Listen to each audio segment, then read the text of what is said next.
YouTube, what's going on? It's your boy, Temp the Barber, and this is my step-by-step on how to do a low taper temp fade. I'm here in Decatur, Georgia, at my barber college, Premier Beauty and Barber College on Snapfinger Road in Decatur, Georgia. My client is a friend of mine, and he has very coarse, dense hair. Dense meaning thick. And right now, I'm just using my number one guard with the blade all the way open on my wahl magic clips, and I'm just taking the hair down to its desired length. Yep. My client, his hair is very thick, but it doesn't have any distinct pattern to it, so it grows all over the place. And I'm just taking it down right here, as you can see. He has certain light spots in his head, but I'll show you how to manage around those areas. And I also will be enhancing this haircut at the end.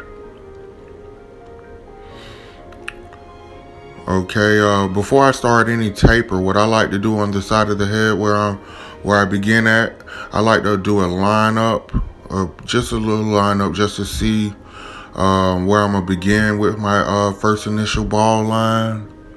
And it helps me also just move quicker about things. Yep. Right there I'm doing the C cup. And there I am making the first initial ball line, which is your first guideline.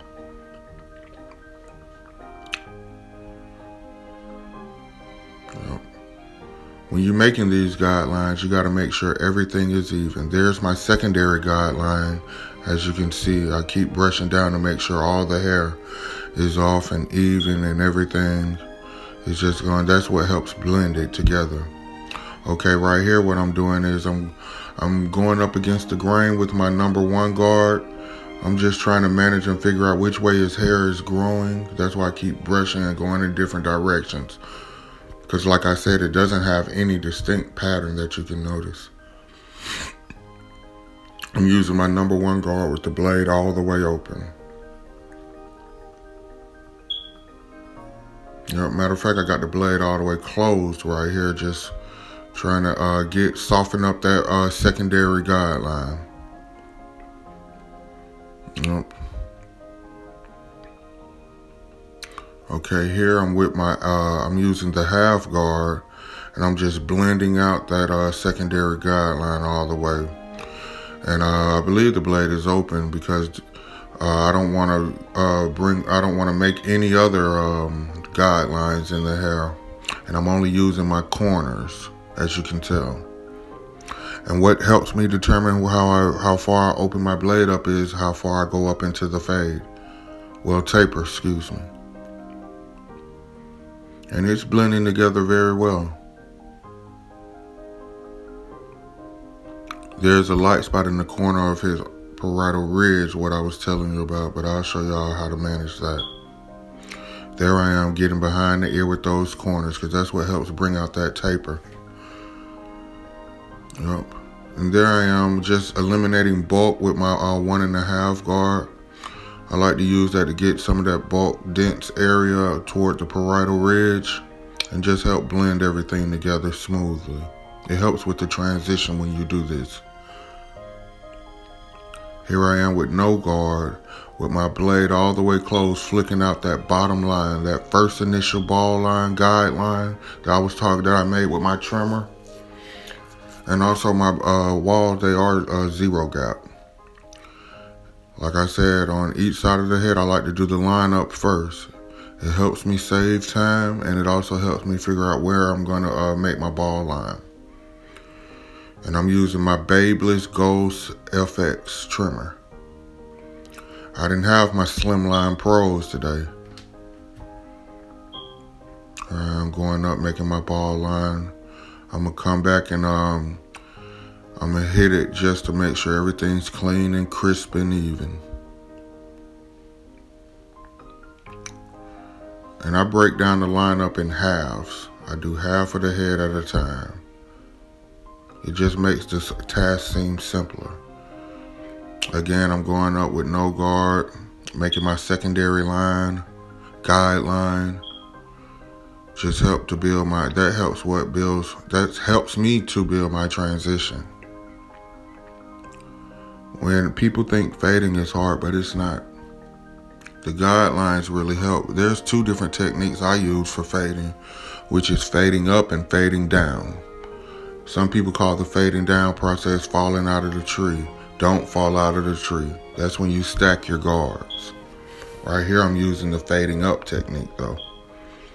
That's where you place your guidelines and then you fade those guidelines out. It helps build symmetry to your tapers and fades. Yeah, when you place those guidelines in. And every time I go up on the hair, I always brush back down to make sure that the hair is flowing evenly. Here I am again, getting behind that ear. That's what helps build that, makes that taper look flawless. My client has very dense hair.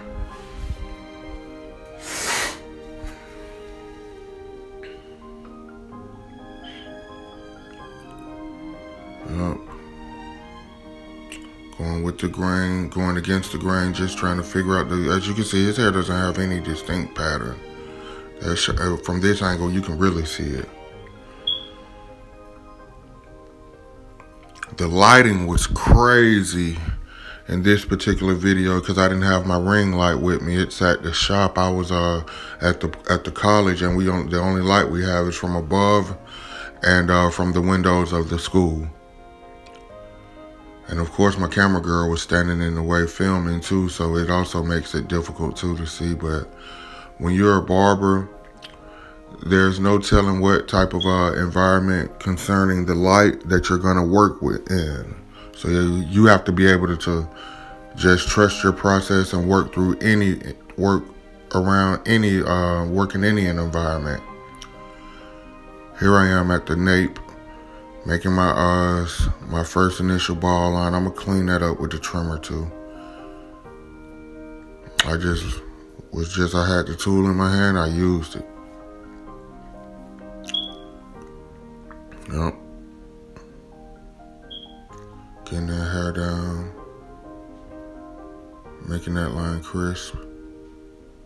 I just like using the trimmers to make those lines crisp, because the more crisp your line is initially, that's what's going to help determine how your blend comes together.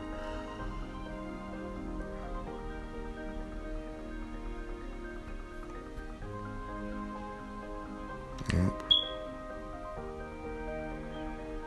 You brush the hair to help. You comb and brush through the hair sometimes just to figure out in which pattern does the hair grow in naturally. You know, especially with coarse hair. Oh yeah, when blending, I like to use, once I make that secondary guideline, I put my blade at about halfway and go back up toward that secondary guideline. And then I go back with the, and flick out the ball line. Here I am with the number 1 guard. Just softening up that secondary guideline. The blend's gonna come out crazy in the back. No lie, just watch. I promise you. And when I'm cutting hair, there are certain things that I don't charge for using a straight razor to bring the line together. I don't really charge for that. I feel like that's a part of the haircut process, you know, and I generally get a passion generally have a passion for doing this. You know, it's a monetary figure, like for money. Right now, I'm just still learning how to go about my craft. I do it for money, so to speak, but my enjoyment is more so seeing how the haircut comes out and giving it my all.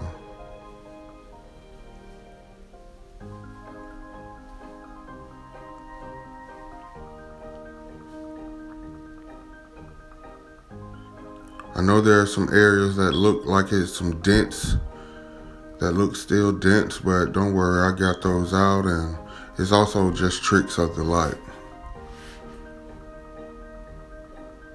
Here I am, just a little indentation that was formed when I went against the grain. And the first time I'm getting that out and just fading everything together.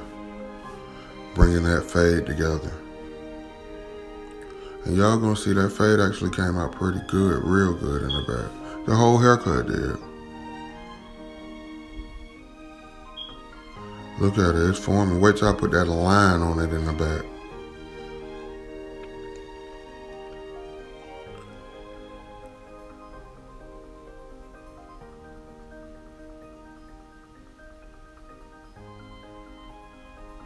Yeah, I've gotten to the point now where I love cutting hair, any hair. Straight hair, coarse hair. I love the challenges of it. Here I am in the back, lining up, getting behind that hair, using my corners. With those trimmers, when you get behind that ear, those trimmers, especially when you got them zero gap, they may hit. So you only use the corner. You don't want your client jerking in the chair while you're trying to line them up. Here I am on the other side, doing the same thing. This is, to me, the lineup process is just what helps bring the haircut together, bring that uniformity to the haircut. I don't know if that's a word or not, but I swear it fits for this.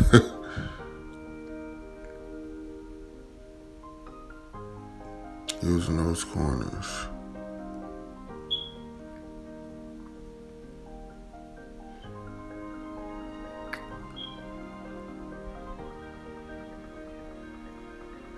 Like I said, we will be enhancing this lineup, so stay tuned for that as well.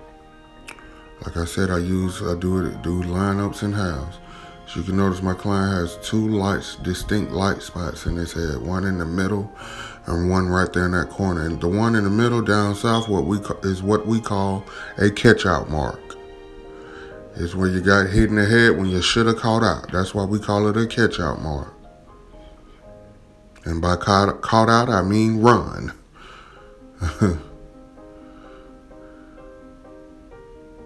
Here I am doing the freehand trim. And here I am adding topic hair fibers to the haircut, just to help bring some crispness to the line. And just, it helps bring out the haircut. You seen how the haircut was? It was nice. I didn't have my card with me, so I'm using my ID.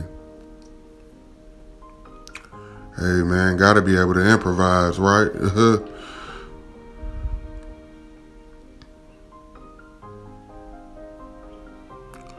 Watch, look at that hair topic. That topic hair fibers cover up that light spot right there in the middle. You don't even notice it. Then I'm gonna hit it with my got to be holding spray. It's gonna lock it right in. And here I am right there, eliminating that light spot in the corner. Just covering up, enhancing this cut. And look, you can barely tell it. It's natural looking.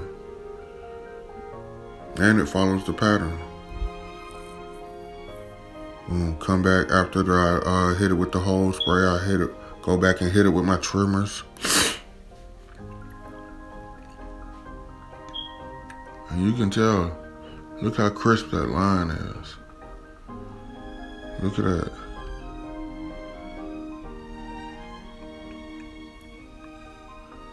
Hey, some people knock enhancements, but to each their own, man. Honestly, I'm not worried about what the next man does on his haircut, as long as the customer is happy. What difference do it make? Yep, there I am again. Bringing everything back to that line, holding my blade at a 45-degree angle. Yep, bringing everything back to that line. My client was very satisfied with this haircut. And days later, I seen him again and the haircut lasted. It's all about how you take care of your client, man. And the system you're using.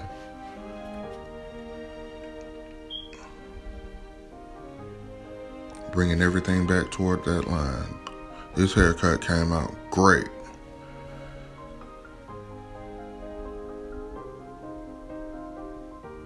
Yes, it did. His haircut came out great. Look at it, bringing everything back to that line, adding that sharpness to it. I love doing razor work, you know.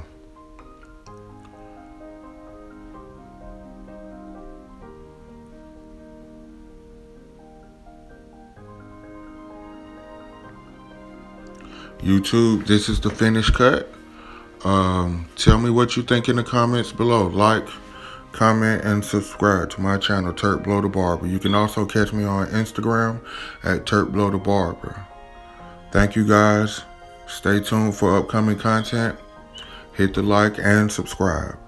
Have a good day.